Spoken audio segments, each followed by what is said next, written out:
Hello friends, मी आहे तन्वी आणि तुमच्या सगळ्यांचं स्वागत आहे आजच्या एका नवीन व्हिडिओमध्ये. तर मग आहे थोडेसे रावस मासे उरले होते, त्यांचं आज आम्ही तिखट मीठ घालून करणार आहोत.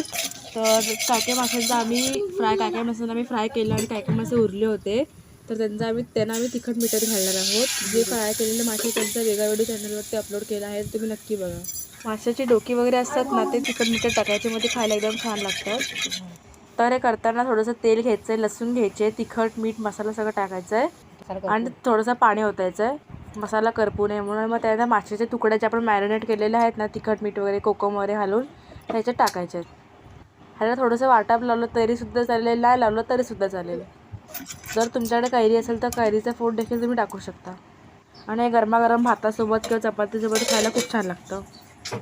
हे मच्छीचं कालवण नाही, हे नुसतं तिखट मिठातले मासे आहेत.